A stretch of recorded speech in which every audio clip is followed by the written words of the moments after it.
뭐라고? 한국이 그 자리를 포기했다고? G7이 마침내 결정했습니다. 한국에게 자리를 내주겠다고. 50년 역사상 처음으로 G7이 먼저 손을 내민 나라, 대한민국. 하지만 서울에서 날아온 답변은 전 세계 외교가를 경악해 했습니다. 실속 없는 감투에 쓸 돈은 없습니다. 그 돈으로 우리 기술에 투자하겠습니다. 구걸해도 모자랄 판에 회비 운운하며 문을 박차고 나간 한국. 격분한 프랑스 대표가 오만하다며 소리쳤지만 직후 공개된 블라인드 데이터 한 장의 회의실은 공동 묘지처럼 고요해졌습니다. 국적을 떼고 오직 지표로만 세운 서열, 미국 대표조차 고개를 숙이며 인정할 수밖에 없었던 충격적인 진실. 한국이 G7이라는 왕관을 쓰레기통에 던져버린 진짜 이유를 지금 공개합니다. 스위스 제네바였습니다.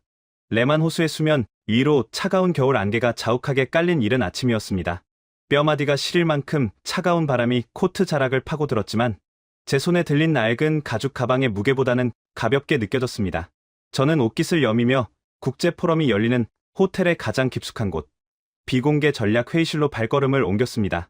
지난달 브뤼셀에서 G7 고위 관료들을 마주했을 때도 팽팽한 긴장감이 감돌았지만 이번 공기는 질감부터 달랐습니다. 그 흔한 안내판 하나 없이 입구를 지키는 2명의 무장 경호원만이 이곳이 허락된 자들만의 공간임을 침묵으로 웅변하고 있었죠. 이 정도의 보안 등급이라면 문 뒤에 앉아있는 인물들이 쥐고 있는 권력의 무게가 어느 정도일지 굳이 설명 듣지 않아도 알 수 있는 법입니다. 육중한 문을 열자 거대한 원형 테이블이 시야에 들어왔습니다.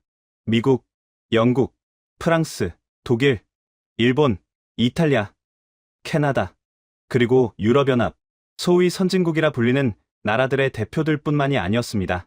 세계은행과 국제통화기금, 경제협력개발기구의 수장들, 심지어 수백조 원의 자금을 움직이는 글로벌 국부펀드의 전주들까지 모두 착석해 있었습니다. 정면 스크린에는 단 한 줄의 문장이 서늘하게 떠 있었습니다. 반세기를 버틴 G7, 지금도 유효한 권력인가? 아니면 새로운 판이 필요한가? 그 문구를 읽는 순간 저는 마른 침을 삼키며 생각했습니다. 올 것이 왔구나. 드디어 이 금기시되던 질문이 테이블 위로 올라왔구나. 상황을 이해하기 위해 잠시 설명이 필요할 것 같군요. G7이 처음 만들어진 건 1975년입니다.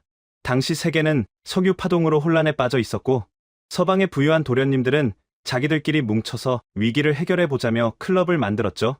기준은 간단했습니다. 1970년대에 경제 규모가 크고 백인이고 민주주의를 하는 나라들, 그게 전부였습니다. 문제는 반세기가 지난 지금도 그 멤버가 한 명도 바뀌지 않고 그대로 앉아 있다는 겁니다. 세상은 천지개벽했는데 의자 주인은 50년 전 그대로라는 얘기죠. 오, 밀러 박사님, 오시는데 불편함은 없으셨습니까? 가장 먼저 저를 반긴 건 프랑스 대표 장 피에르였습니다. 고급스러운 맞춤 정장에 행커치프를 꽂은 그는 특유의 여유로운 미소를 띠고 있었습니다. 그는 마치 사교 클럽의 파티 호스트처럼 굴었지만 저는 그의 눈빛 뒤에 숨겨진 오만함을 알고 있었습니다. 그는 G7이 단순히 경제 대국들의 모임이 아니라 선택받은 문명 국가들의 귀족 회의라고 믿는 사람이었으니까요. 반갑습니다, 무슈 뒤부아. 공기가 좀 탁하군요. 저는 짧게 대답하며 제 자리에 앉았습니다. 제 자리에는 국기가 없었습니다. 저는 심판관 자격으로 초대받았으니까요. 영국 대표 토마스가 찻잔을 내려놓으며 입을 열었습니다. 자, 밀러 박사님도 오셨으니 본론으로 들어갑시다. 이번 회의 안건은 간단하지 않습니까? G7 확대를 위한 후보국 검증, 한국이랑 호주 정도를 추가하느냐 마느냐 그거 결정하려고 부르신 거 아닙니까? 토마스의 말투는 마치 시혜를 베푸는 듯했습니다. 자기들의 식탁에 자리가 좀 남으니 배고픈 손님 하나쯤 끼워줄까 말까 고민하는 주인집 아들의 말투였죠. 장 피에르가 거들었습니다. 맞습니다. 사실 한국 정도면 예의상 초대해 줄 때가 되긴 했죠. 반도체나 배터리 같은 부품 공장으로서는 쓸만하니까요.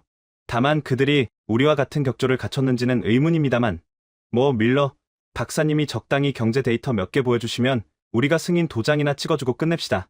저녁에는 퐁듀 식당을 예약해뒀거든요. 회의실 안에 낮은 웃음소리가 번졌습니다.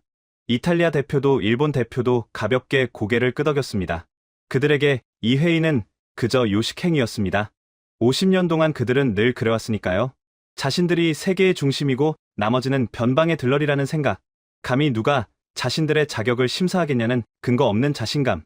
저는 가방을 테이블 위에 올려놓았습니다. 쿵 하는 묵직한 소리가 회의실의 웃음소리를 잘랐습니다. 다들 뭔가 착각하고 계시는군요. 제가 입을 열자 시선이 집중되었습니다. 저는 천천히 가방을 열고 두꺼운 보고서 뭉치를 꺼냈습니다. 그리고 프로젝터 리모컨을 집어 들었습니다. 오늘 회의의 안건은 G7 확대가 아닙니다. G7 재구성입니다. 재구성이라니요? 그게 무슨 말입니까, 박사님? 독일 대표가 미간을 찌푸리며 물었습니다. 말 그대로입니다. 1975년 제가 이 시스템을 설계할 때 범했던 실수를 바로잡으러 왔습니다.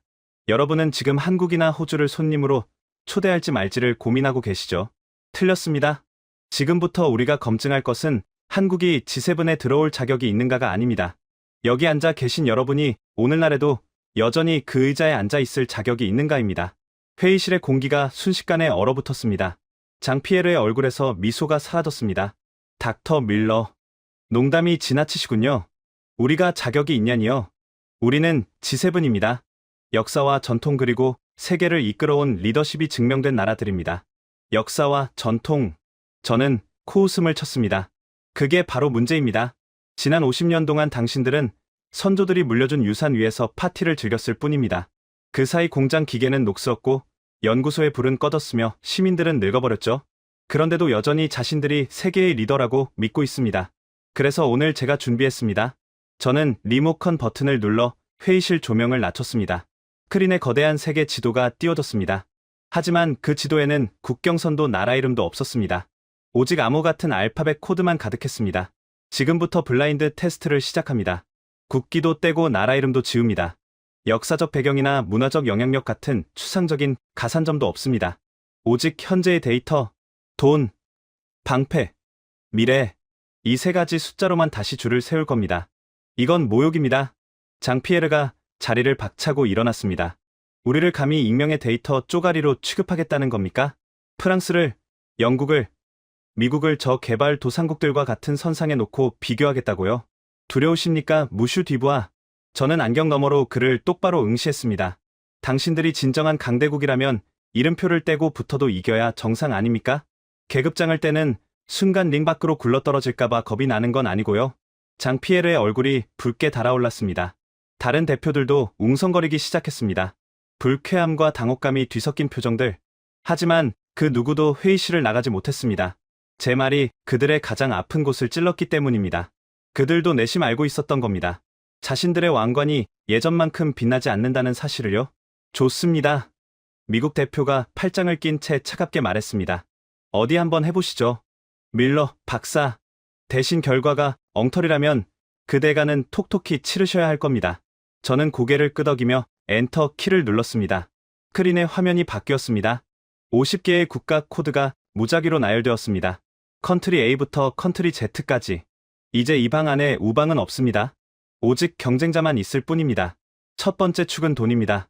단순한 국내 총생산 규모가 아닙니다. 실질적인 경제 효율성과 제조업 경쟁력 그리고 글로벌 기업의 장악력을 봅니다. 여러분은 아마 미국이 1위, 중국이 2위라고 예상하시겠죠?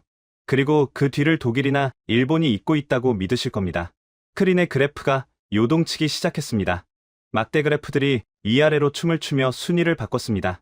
잠시 후 첫 번째 결과가 멈춰섰을 때 회의실에는 기묘한 정적이 감돌았습니다. 당연히 상위권에 있어야 할 코드 하나가 중간까지 곤두박질쳐 있었고 반대로 듣도 보도 못한 코드 하나가 무서운 기세로 치고 올라와 미국 바로 아래인 이 자리에 꽂혀 있었기 때문입니다. 컨트리 K. 장피에르가 떨리는 목소리로 물었습니다.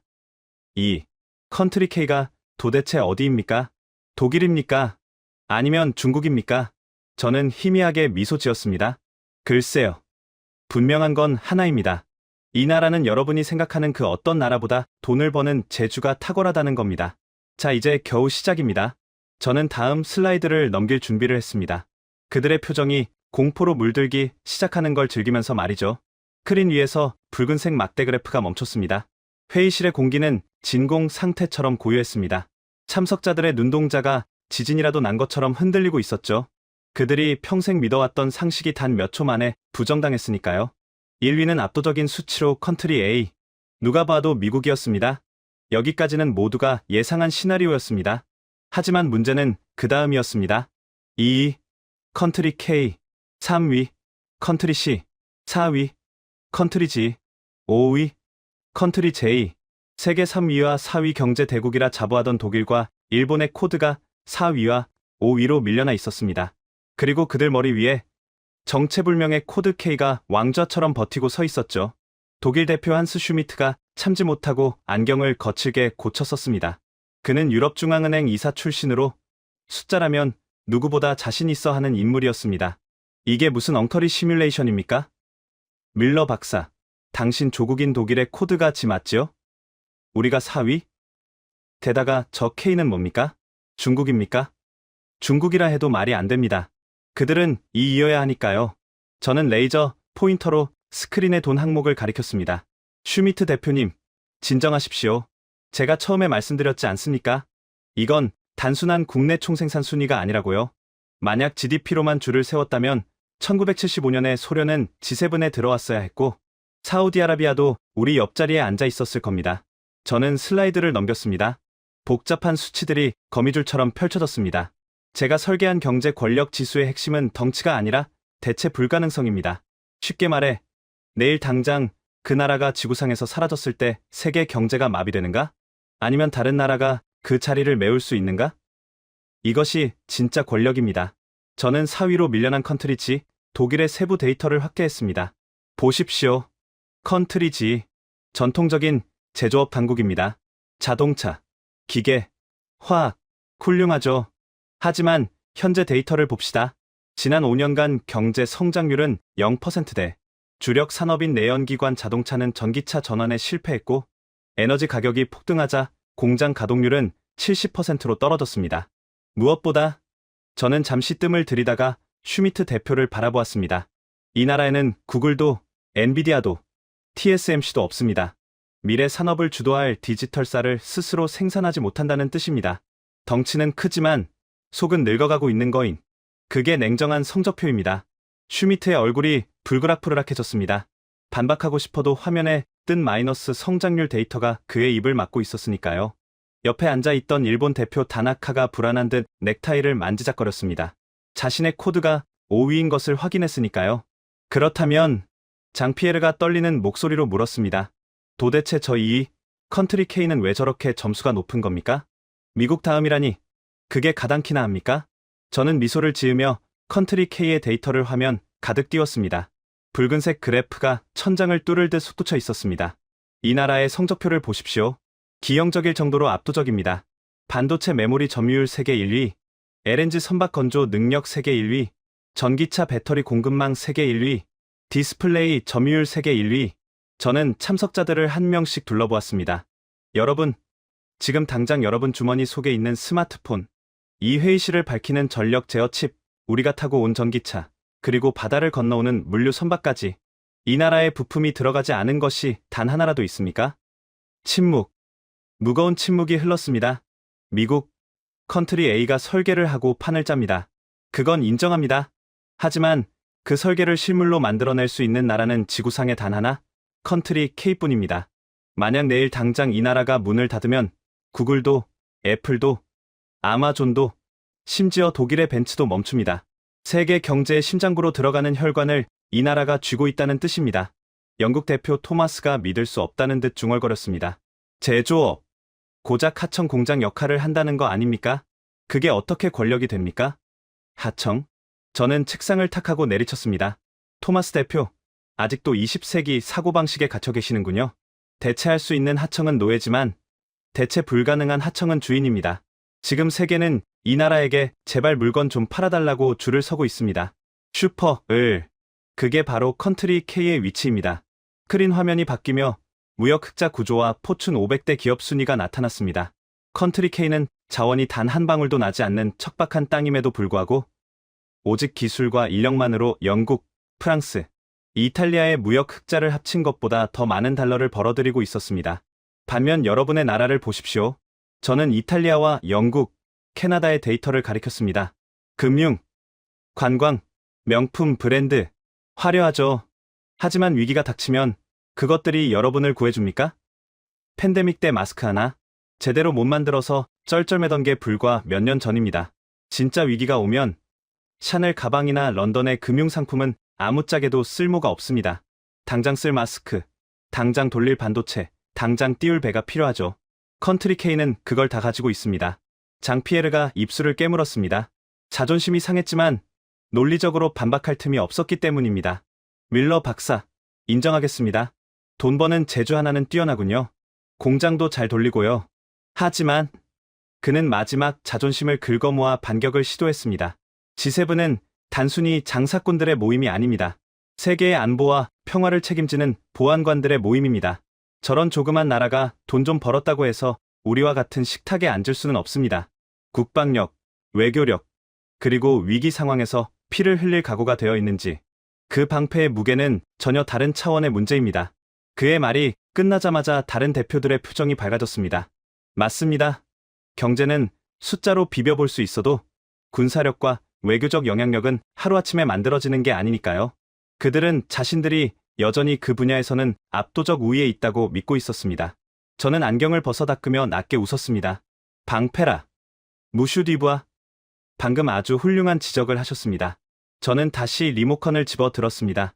사실 제가 가장 보여드리고 싶었던 데이터가 바로 그겁니다. 여러분은 방금 경제 지표를 보며 놀라셨지만 진짜 충격은 지금부터입니다. 여러분이 평화에 취해 군살이 찌는 동안 휴전선이라는 거대한 칼날 위에서 70년 동안 칼을 갈아온 나라가 어떤 괴물이 되었는지 보신 적이 없으시겠죠? 저는 화면을 두 번째 축 방패로 전환했습니다. 미리 경고합니다만 이번 데이터는 자존심이 아니라 공포심을 건드릴 겁니다. 화면이 붉게 물들기 시작했습니다. 그리고 그곳에는 유럽의 군사 강국들이라 자부하던 나라들을 비참하게 만드는 숫자들이 떠올랐습니다. 방패라. 무슈디부아. 방금 아주 훌륭한 지적을 하셨습니다. 저는 다시 리모컨을 집어 들었습니다. 회의실의 공기가 다시금 팽팽하게 당겨졌습니다. 방금 전 경제 지표에서 굴욕을 맛본 대표들의 눈빛에는 그래도 군사력만큼은 우리가 한 수 위겠지라는 마지막 자존심이 서려 있었습니다. 사실 제가 가장 보여드리고 싶었던 데이터가 바로 그겁니다. 여러분은 방금 경제 지표를 보며 놀라셨지만 진짜 충격은 지금부터입니다. 여러분이 평화에 취해 군살이 찌는 동안 휴전선이라는 거대한 칼날 위에서 70년 동안 칼을 갈아온 나라가 어떤 괴물이 되었는지 보신 적이 없으시겠죠? 저는 화면을 두 번째 축 방패로 전환했습니다. 미리 경고합니다만 이번 데이터는 자존심이 아니라 공포심을 건드릴 겁니다. 화면이 붉게 물들기 시작했습니다. 그리고 그곳에는 유럽의 군사 강국들이라 자부하던 나라들을 비참하게 만드는 숫자들이 떠올랐습니다. 가장 먼저 무너진 건 영국과 독일이었습니다. 컨트리 U와 컨트리 G. 한때 대영 제국과 전차 군단이라 불렸던 그들의 국방력 지표는 처참했습니다. 보십시오. 토마스 대표님. 영국의 현재 전차 가동률은 40% 미만입니다. 탄약 비축량은 일주일치도 안 됩니다. 만약 러시아가 지금 당장 진격해 온다면 영국군은 일주일 만에 백기를 들어야 한다는 뜻입니다. 토마스 대표의 얼굴이 흑빛으로 변했습니다. 밀러 박사, 그건 기밀 사항입니다. 어떻게? 기밀? 천만에요. 전 세계 군사 전문가들이 다 아는 공공연한 비밀입니다. 슈미트 대표님, 독일은 더 심각합니다. 주력 전차 레오파르트 2, 명품이라 자랑했죠? 하지만 우크라이나 전쟁 때 보셨지 않습니까? 수리 부품이 없어서 고철 덩어리가 되거나 너무 복잡한 전자 장비 때문에 야전에서 멈춰섰습니다. 평화로운 훈련장에서는 1등일지 몰라도 진흙탕 싸움에서는 낙제점이었습니다. 저는 두 사람을 번갈아 보며 쐐기를 박았습니다. 냉전이 끝나고 평화가 영원할 거라 믿으며 국방 예산을 삭감하고 복지 예산만 늘려온 대가입니다. 여러분은 스스로를 지킬 힘조차 잃어버린 종이 호랑이가 되었습니다. 장피에르가 끼어들었습니다. 하지만 우리에겐 나토가 있습니다. 그리고 미국의 해구산이 있고요. 나토? 미국? 저는 실소를 터뜨렸습니다. 무슈디부아? 나토는 결국 미국의 힘을 빌려 쓰는 동호회일 뿐입니다. 만약 미국이 더 이상 유럽을 위해 피를 흘리지 않겠다고 선언하면 어떻게 됩니까? 그때도 프랑스가, 독일이 스스로를 지킬 수 있습니까? 그들은 아무 말도 하지 못했습니다. 트럼프 행정부 시절 미국의 안보 청구서에 벌벌 떨었던 기억이 생생했으니까요. 자, 이제 진짜 실전의 맹수를 보여드리죠. 저는 스크린 중앙에 컨트리 K의 군사 데이터를 띄웠습니다. 붉은색 막대 그래프가 다른 나라들을 어린아이처럼 보이게 만들 정도로 압도적이었습니다. 보십시오. 컨트리 K. 이 나라는 지난 70년 동안 단 한순간도 전쟁을 멈춘 적이 없습니다. 휴전 상태, 즉 전쟁 중인 나라입니다. 그래서 그들은 미친 짓을 했습니다. 전 국민의 절반인 남성들이 군대에서 실전 훈련을 받고 예비군이라는 이름으로 40살까지 총을 잡습니다. 저는 자주포 생산량 그래프를 가리켰습니다. 전 세계 자주포 시장 점유율 1위, 폴란드가 러시아의 위협을 받고 가장 먼저 달려간 곳이 어디였습니까? 미국? 독일? 아니었습니다. 바로 컨트리 K였습니다. 왜냐고요? 미국은 무기를 주문하면 5년 뒤에 주지만 이 나라는 석 달 만에 항구에 배를 띄워보내줍니다. 로켓 배송급 무기 생산 능력, 이게 바로 컨트리 K의 저력입니다. 장피에르가 입을 딱 벌린 채 화면을 응시했습니다. 믿을 수 없다는 표정이었습니다. 저 숫자가 사실입니까? 자주포 천문을 단 몇 달 만에 찍어낸다고요? 그게 가능한 공장이 지구상에 있습니까? 가능합니다. 컨트리 K는 전시 상황을 가정하고 모든 산업시설을 설계했습니다. 자동차 공장은 하루아침에 전차 공장으로, 조선소는 군함 건조장으로 바뀝니다. 평시에는 스마트폰을 만들지만 전시에는 미사일 유도 장치를 만드는 나라, 전 세계에서 유일하게 총력전 준비가 되어 있는 국가입니다. 저는 다시 한번 그들의 눈을 맞췄습니다. 여러분, 냉정하게 생각해 봅시다. 만약 3차 대전이 터진다면 여러분은 누구와 손을 잡으시겠습니까? 평화에 찌들어 녹슨 칼을 쥐고 있는 친구입니까? 아니면 매일매일 칼날을 갈아 시퍼렇게 날이 선 전사입니까? 회의실 안의 분위기가 묘하게 바뀌었습니다. 처음에는 무시와 조롱이었지만 이제는 두려움과 경외심이 섞인 눈빛들이 컨트리 K의 데이터를 훑고 있었습니다. 미국 대표 제임스가 팔짱을 풀고 몸을 앞으로 기울였습니다. 그는 지금까지 침묵을 지키고 있었지만 군사 전문가 출신답게 이 데이터의 의미를 누구보다 잘 알고 있었습니다. 밀러 박사, 인정하지. 컨트리 K의 재래식 전력은 우리도 놀랄 수준이야. 솔직히 말해서 지상군 화력만 놓고 보면 우리 미군을 제외하고는 서방 세계에서 적수가 없어. 하지만 그는 날카로운 질문을 던졌습니다. 군사력만으로 G7 자격이 생기는 건 아냐. 신뢰가 중요하지. 이 나라는 독자적인 목소리를 낼 수 있나? 아니면 미국의 눈치만 보는 종속 변수인가? 우크라이나 지원 때도 살상 무기 지원을 주저했잖아. 과연 우리와 가치를 공유하는 동맹이라 할 수 있나? 핵심을 찌르는 질문이었습니다. 컨트리 K는 강력하지만 외교적으로는 늘 신중했습니다. 때로는 그 신중함이 서방 국가들에게는 기회주의로 비치기도 했으니까요. 제임스 대표, 정확한 지적입니다. 컨트리 K는 신중합니다. 하지만 그건 눈치가 아니라 생존 본능입니다. 주변을 보십시오. 북쪽에는 핵무장한 독재 정권, 서쪽에는 패권주의 중국, 동쪽에는 군사 대국화를 꿈꾸는 일본, 북동쪽에는 러시아, 이 사강 틈바구니에서 살아남은 나라입니다. 이 나라는 단순히 힘만 센 게 아닙니다. 이 복잡한 고차방 정식을 풀며 70년 동안 번영을 이뤄냈습니다. 그 자체가 기적입니다. 그리고 우크라이나 지원? 공식적으로는 살상 무기를 안 보냈다고 하지만 우회 지원으로 간 포탄이 유럽 전체가 보낸 것보다 많다는 건 여기 계신 정보국 출신 분들은 다 아시지 않습니까? 자, 이제 마지막 퍼즐이 남았습니다. 돈도 많고 총도 잘 쏘는 건 알겠습니다. 하지만 이 나라에게 미래가 있습니까?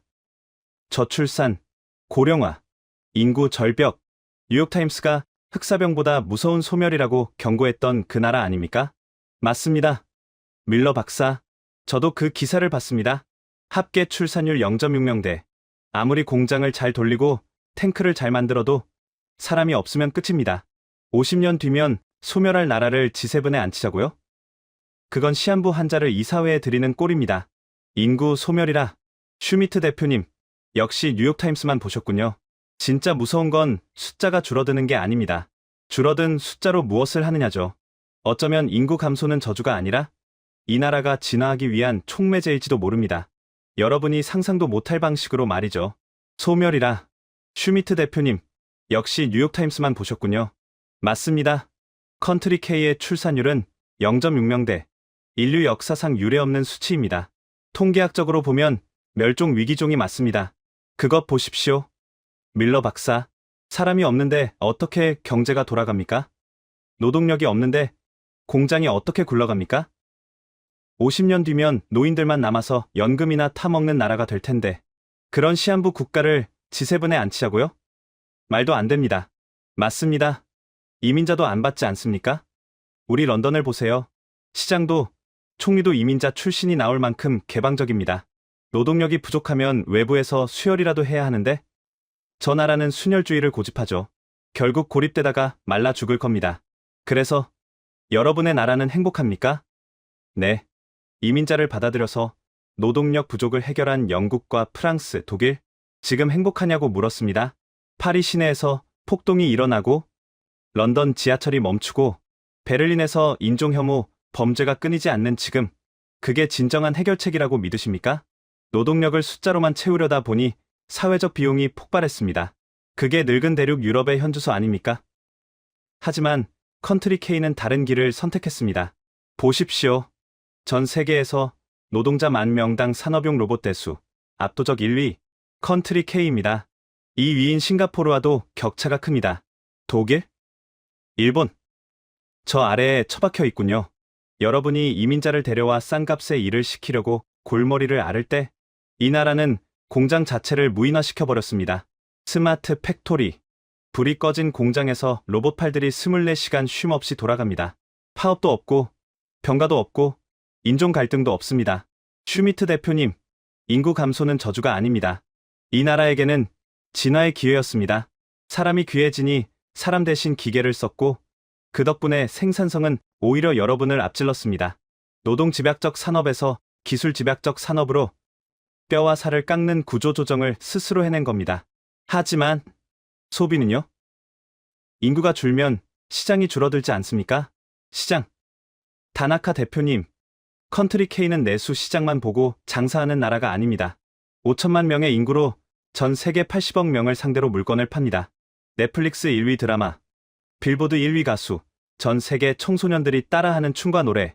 이 나라의 문화 영토는 이미 국경을 넘었습니다. 자, 여기 미래를 결정짓는 4가지 기술이 있습니다. AI, 양자 컴퓨팅, 차세대 배터리, 바이오. 이 중에서 하나라도 상위 5위 안에 드는 나라가 여기 계십니까? 유럽은 지금 무엇을 하고 있습니까? AI 법안을 만들어 규제하기 바쁘죠. 구글이나 애플의 벌금을 때리는 게 유일한 디지털 전략 아닙니까?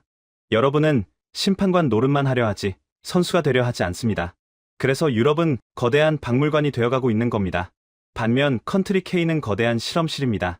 규제 샌드박스를 만들어 드론을 띄우고 자율주행차를 도로에 내보냅니다. 국내 총생산 대비 R&D 투자 비중 세계 1, 2, 이스라엘과 1, 2위를 다툽니다. 오늘 번 돈을 몽땅 털어 내일의 기술에 쏟아붓는 나라, 그게 바로 컨트리 K입니다. 사람이 없다고요? 맞습니다. 머릿수는 적습니다. 하지만 그 한 명 한 명의 밀도를 보십시오. 대학 진학률 70% 이상? 국민 대부분이 고등교육을 받은 나라, 이공계 졸업생 비율이 OECD 최고 수준. 이 나라는 군인 1명이 특수부대원이고 노동자 1명이 엔지니어입니다. 여러분은 인구 소멸을 걱정하지만 제가 보기엔 컨트리 K는 인류 역사상 처음으로 포스트 휴먼 경제를 실현하고 있는 중입니다. 사람이 줄어든 자리를 기술과 엘리트 교육으로 채운 가장 효율적이고 치명적인 국가 모델 말입니다. 밀러 박사, 당신 말대로라면 우리는 다 끝났다는 얘기입니까? 유럽은 박물관이고 저 나라만이 미래다? 끝났다고는 하지 않았습니다. 다만 시계가 멈췄다는 건 인정하셔야죠. 1975년의 영광에 취해 있는 동안 세상의 축은 이미 기울어졌습니다. 자, 이것으로 3가지 축의 검증이 모두 끝났습니다. 돈, 방패, 미래. 이 3가지 렌즈로 세상을 다시 보니 어떻습니까? 여전히 여러분이 식탁의 주인처럼 보이십니까?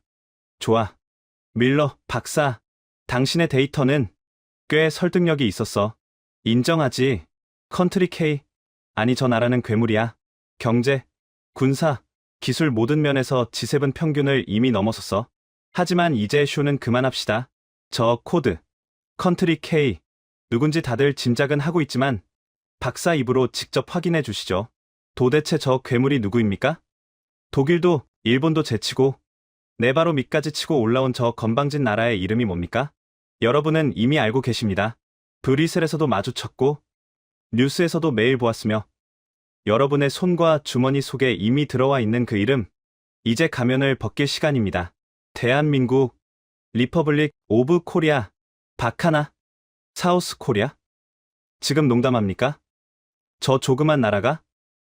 우리가 와인을 만들고 루이비통을 팔 때 저들은 고작 반도체나 굽던 나라 아닙니까? 어떻게 프랑스보다 위입니까? 무슈 뒤부아 반도체를 고작이라고 표현하시는 걸 보니 아직도 상황 파악이 안 되시는군요. 21세기의 반도체는 20세기의 석유입니다.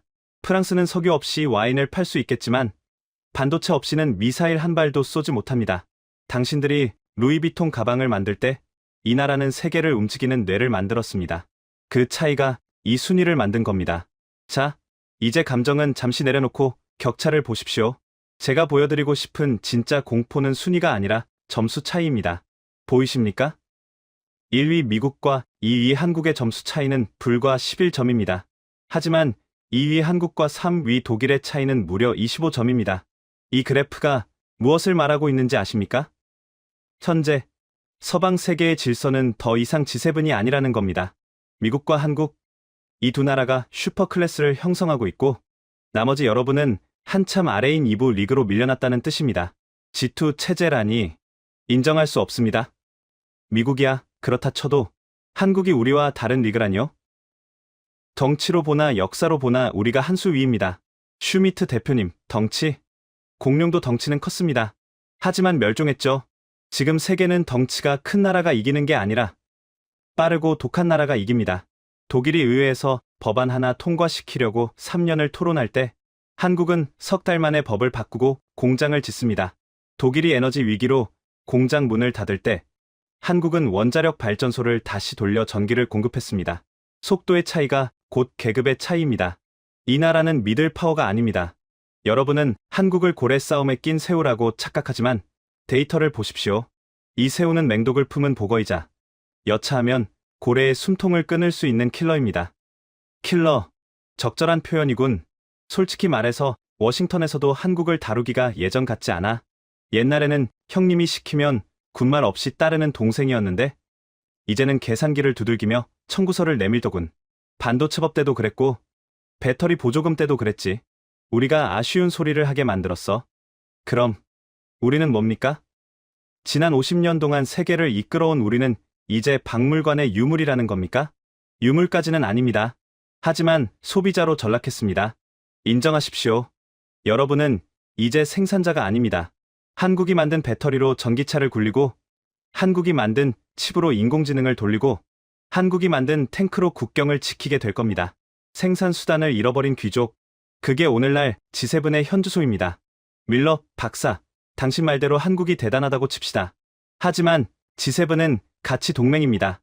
민주주의, 인권, 자유, 이런 가치를 공유해야 합니다. 한국이 과연 그런 리더십을 보였습니까? 그들은 늘 실리만 챙기지 않았습니까? 가치 동맹이라. 토마스 대표, 가치라는 단어를 입에 올리시기 전에 이 문서부터 보시죠. 1975년 랑부의 회담 당시 제가 직접 작성했던 회의록 원본입니다. 우리가 언제부터 그렇게 고상한 가치를 따졌습니까? 50년 전 제가 이 G7이라는 클럽을 만들 때 우리는 가치를 보고 멤버를 뽑지 않았습니다. 우리는 철저하게 피부색과 종교, 그리고 우리 편인가를 따졌습니다. 여러분은 한국이 자격이 없다고 말하고 싶겠죠. 하지만 진실은 정반대입니다. 50년 전 우리가 저지른 추악한 실수가 오늘날 한국이라는 괴물을 키운 겁니다. 우리가 그들을 문전박대했을 때 그들은 밖에서 이를 갈며 칼을 갈았으니까요. 실수라뇨? 무슨 말입니까? 1975년의 유령을 소환할 시간입니다. 지금부터 제가 들려드릴 이야기는 교과서에는 나오지 않는 역사입니다. 우리가 어떻게 세계를 속였고 그 거짓말이 어떻게 부메랑이 되어 돌아왔는지 불편한 진실을 마주할 준비되셨습니까? 여러분은 1975년을 기억하십니까? 석유 파동으로 세계 경제가 휘청거렸을 때 프랑스 랑부의 성에 모인 6개국 정상들, 미국, 영국, 프랑스, 독일, 일본, 이탈리아, 그리고 이듬해 캐나다까지 합류해서 G7이 완성됐죠. 네. 자유민주주의 진영의 수호자들이 모여 위기를 극복했죠. 자랑스러운 역사입니다. 자랑스럽다? 그 자랑스러운 역사의 이면에 어떤 더러운 거래가 있었는지 아십니까? 여기 이 문서, 당시 제가 실무진으로 직접 작성했던 회의록 원본입니다. 극비 도장이 찍혀 있죠. 당시 G7 멤버 선정 기준, 공식적으로는 경제 규모와 민주주의였습니다. 하지만 진짜 기준은 따로 있었습니다. 첫 번째 기준, 피부색, 백인인가? 두 번째, 종교, 기독교 문화권인가? 세 번째, 이념, 우리 편인가? 이 세 가지였습니다. 경제 규모? 그건 핑계였습니다. 일본이 있지 않습니까? 일본은 아시아 국가인데요. 일본은 당시 명예 백인 취급을 받았습니다. 탈아입구, 스스로 아시아를 벗어나 서구를 지향했으니까요. 하지만 진짜 경제 규모로 따지면 당시 들어와야 했을 나라는 따로 있었습니다. 바로 소련과 사우디아라비아였습니다. 보십시오. 덩치로만 따지면 소련은 명백한 2위였습니다. 하지만 공산주의라는 이유로 배제됐죠. 사우디? 오일머니로 세계를 쥐락펴락했지만 이슬람 국가라는 이유로 문전박대 당했습니다. 대신 경제 규모 8위였던 캐나다가 들어왔습니다. 왜일까요? 영어권 백인 국가, 미국의 옆집이라는 이유 하나였습니다. 우리는 그때 자격을 본 게 아니라 거울을 봤습니다. 우리와 비슷하게 생긴 친구들끼리 모여서 파티를 열고 싶었던 겁니다. 그게 G7의 태생적 한계입니다. 그들만의 리그, 귀족 클럽, 그리고 가장 큰 실수는 그때 우리가 무시했던 나라들입니다. 특히 아시아의 작은 나라들, 한국, 대만, 싱가포르. 당시 그들은 가난했습니다. 원조를 받던 나라들이었죠. 우리는 그들을 영원한 하청 기지로만 생각했습니다. 우리 공장의 부품이나 조립해주고 우리가 던져주는 빵 부스럭이나 받아먹으며 살 거라고 믿었습니다. 그때는 어쩔 수 없지 않았습니까? 그들은 실제로 가난했고 독재 정권 치하였습니다. 민주주의의 가치와는 거리가 멀었죠. 맞습니다. 가난했고 독재였죠. 하지만 우리는 그들의 눈을 보지 않았습니다. 배가 고파서 흙을 파먹으면서도 자식들을 학교에 보내고 밤새워 공장을 돌리며 기술을 훔쳐 배우던 그 도끼를 말입니다. 우리는 그들을 비웃었습니다. 카피캣, 싸구려 짝퉁. 하지만 그들은 묵묵히 칼을 갈았습니다. 우리가 복지에 취해 낮잠을 잘 때 그들은 밤을 새웠습니다. 그리고 50년이 지난 지금 그 결과가 이겁니다. 우리가 괄시했던 그 하청 국가가 이제는 우리 목을 죄는 슈퍼을이 되어 돌아왔습니다. 우리가 기술을 전수해주지 않으니 독자 개발했고 우리가 시장을 열어주지 않으니 전 세계를 뚫었습니다. 우리가 문을 닫아걸 때마다 그들은 담을 넘었습니다. 여러분은 한국이 G7에 들어올 자격이 있느냐고 묻습니다. 하지만 제가 묻고 싶습니다. 50년 전 우리가 그들을 품었다면, 그들을 파트너로 인정하고 함께 성장했다면 오늘날 한국은 우리의 가장 강력한 우군이 되어 있지 않았겠습니까? 우군이라. 하지만 지금은 경쟁자가 되었군. 그것도 아주 까다로운 경쟁자? 아니요, 제임스 대표. 틀렸습니다. 지금은 채권자입니다. 우리는 그들에게 빚을 졌습니다. 안보, 기술, 공급망, 모든 면에서 한국에게 의존하고 있습니다. 한국이 없으면 나토의 탄약고가 비고 미국의 반도체 공장이 멈춥니다. 이제 갑과 을이 바뀐 겁니다. 그럼 밀러 박사, 이제 우리가 어떻게 해야 합니까? 자존심 다 버리고 한국한테 굽신거려야 합니까? 제발 우리 클럽에 들어와 달라고 사정이라도 해야 합니까? 사정한다고 들어올까요? 그게 더 큰 문제입니다. 네, 여러분은 아직도 착각하고 계십니다. 한국이 G7 가입을 간절히 원할 거라고요. 선진국 타이틀을 달아주면 감지덕지하며 달려올 거라고요. 하지만 데이터를 보십시오. 한국은 이미 G7 없이도 잘 살고 있습니다. 아니, 오히려 G7이라는 족쇄가 없는 편이 더 자유롭습니다. 중국과도 교역해야 하고, 중동과도 손잡아야 하고, 아세안과도 파트너십을 맺어야 하니까요. G7에 들어오는 순간, 그들은 운신의 폭이 좁아집니다. 실리를 잃게 되죠. 한국 입장에서는 계산기를 두드려 볼 겁니다. 굳이 늙어가는 유럽 귀족들의 모임에 회비를 내고 들어가서 얻을 게 뭐지? 기껏해야 명예? 그 명예가 밥 먹여줍니까? 한국은 지독하게 실용적인 나라입니다. 명분보다 실리를 택할 겁니다. 그러니 이제 질문을 바꿔야 합니다. 한국을 받아줄까가 아닙니다. 한국이 우리를 받아줄까입니다. 아쉬운 쪽은 우리가 아닙니까? 늙어가는 G7의 젊은 피를 수혈해줄 유일한 나라, 그게 한국입니다. 우리가 매달려야 할 판국입니다. 하지만 이것이 진실이었습니다. 1975년에 오만이 낳은 오늘의 청구서, 이제 그 청구서를 결제할 시간이 온 겁니다. 매달려야 한다니? 그게 무슨 패배주의적인 발언입니까? 우리는 G7입니다. 세계 경제의 40%를 쥐고 있는 가장 강력한 블록입니다. 우리가 초대장을 보내면 거절할 나라는 지구상에 없습니다. 중국이나 러시아라면 모를까? 한국 같은 수출 국가가 우리 시장을 포기한다고요? 그건 자살 행위입니다. 토마스 대표, 아직도 20세기 계산기를 두드리고 계시는군요. 수출 국가? 맞습니다. 하지만 한국이 누구에게 물건을 파는지 장부를 들여다보신 적이 있습니까? 보십시오. 2000년대 초반만 해도 한국의 수출은 미국과 유럽에 쏠려 있었습니다. 하지만 지금은 어떻습니까? 아세안, 인도, 중동, 남미, 소위 글로벌 사우스라 불리는 신흥시장으로의 수출 비중이 G7 전체를 합친 것보다 더 큽니다. 한국은 영리했습니다. 늙어가는 여러분의 시장이 더 이상 성장하지 않는다는 걸 일찍 간파했죠. 그래서 젊고 역동적인 시장으로 눈을 돌렸습니다. 한국 기업들은 베트남에 공장을 짓고 인도에 스마트폰을 팔고 중동에 빌딩을 세웁니다. 그들에게 G7은 여러 거래처 중 하나일 뿐 유일한 동아줄이 아닙니다. 게다가 리스크를 생각해 보십시오. 한국 입장에서 G7 가입은 청구서를 받는 일입니다. 여러분은 한국을 끌어들여 중국을 견제하는 총알바지로 쓰고 싶어 하죠. 우크라이나 재건 비용을 분담시키고 대만 해협 위기 때 한국 해군을 부르고 싶어 합니다. 한국이 그걸 모를까요? 한국은 국익을 최우선으로 하는 나라입니다. G7 명패 하나 달자고 중국이라는 최대 교역국과 척을 지고 러시아와 완전히 등을 돌리며 중동 국가들과 껄끄러워지는 선택을 할까요? 천만에요. 그들은 계산이 빠릅니다. 명분보다 실리, 그게 한국의 생존 방식입니다. 그럼 우리가 뭘 줄 수 있습니까? 명예도 싫다. 시장도 필요 없다. 도대체 저 나라가 원하는 게 뭡니까? 원하는 것? 없습니다. 네. 한국은 이미 다 가졌습니다. 안보는 미국과의 동맹으로 충분하고 경제는 독자적인 기술력으로 세계를 장악했습니다. 문화는 이미 할리우드를 위협합니다. 여러분이 줄 수 있는 건 낡은 귀족 클럽의 회원권뿐인데 그 회비가 너무 비쌉니다. 한국은 그 비싼 회비를 내고 굳이 침몰하는 배에 탈 이유가 없는 겁니다. 그럼 우리는 어떻게 되는 겁니까? 한국이 안 들어오면 G7은 식물인간이 되겠죠. 반도체 공급망은 끊기고 배터리 수급은 불안해지며 미래 기술 표준 경쟁에서 중국에게 밀릴 겁니다. 한국이라는 엔진 없이 늙은 몸뚱이만 남은 G7이 얼마나 버틸 수 있겠습니까?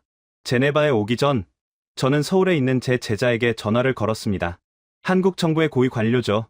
그에게 넌지시 물었습니다. 만약 이번 회의에서 한국을 초청하기로 결정하면 어떻게 하겠나? 라고요. 그가 뭐라고 했는지 아십니까? 그는 웃으면서 이렇게 말하더군요. 교수님, 저희는 초대장을 기다리지 않습니다. 다만 G7이 저희와 대화할 준비가 되었는지 지켜볼 뿐입니다. 아, 그리고 회비가 너무 비싸면 곤란하다고 전해주세요. 저희는 실속 없는 감투는 사양하거든요. 들리십니까? 여러분. 저들은 이미 계산을 끝냈습니다. 이제 계산서를 받아들여야 할 쪽은 한국이 아니라 바로 여러분입니다. 행운을 빕니다. 50년 된 낡은 간판을 지키시려면 꽤나 비싼 값을 치르셔야 할 겁니다. 대한민국 국민 여러분. 오늘 저는 제네바의 깊은 벙커에서 낡은 세계의 지도를 찢어버렸습니다. 그리고 그 위에 새로운 지도를 그렸습니다. 그 지도의 중심에는 더 이상 워싱턴이나 런던, 도쿄가 아닌 서울이 있었습니다. 50년 전 여러분은 폐허 위에서 굶주린 배를 움켜쥐고 있었습니다. 우리는 여러분을 동정했습니다. 원조 물자가 없으면 겨울을 나지 못할 거라고 생각했습니다. 30년 전 여러분은 밤새워 공장을 돌렸습니다. 우리는 여러분을 이용했습니다. 우리의 싼 하청 기지가 되어줄 거라고 믿었습니다. 10년 전 여러분은 K-팝을 부르며 문화를 수출했습니다. 우리는 여러분을 신기해했습니다. 그저 일시적인 유행일 거라 깎아내렸습니다. 하지만 오늘 우리는 여러분을 두려워합니다. 여러분의 반도체가 없으면 우리의 미사일이 날지 못하고 여러분의 배터리가 없으면 우리의 차가 굴러가지 않습니다. 여러분이 만든 배가 아니면 우리의 물건을 실어 나를 수 없습니다. 동정의 대상이 공포의 대상으로 하청업체가 슈퍼 갑으로 변한 이 기적 같은 반전을 우리는 인정하지 않을 수 없었습니다. 저는 압니다. 여러분은 여전히 불안해하고 있다는 것을요. 우리가 정말 선진국일까? 곧 망하는 거 아닐까? 헬조선이다라며 스스로를 비하하기도 하죠. 하지만 밖에서 본 여러분은 다릅니다. 제가 본 데이터 속의 한국은 이미 거인이었습니다. 여러분만 모르는 거인. 더 이상 증명하려 애쓰지 마십시오. 더 이상 누군가의 인정을 받으려 문을 두드리지 마십시오. 문은 이미 열려 있습니다. 아니, 문이라는 것 자체가 무의미해졌습니다.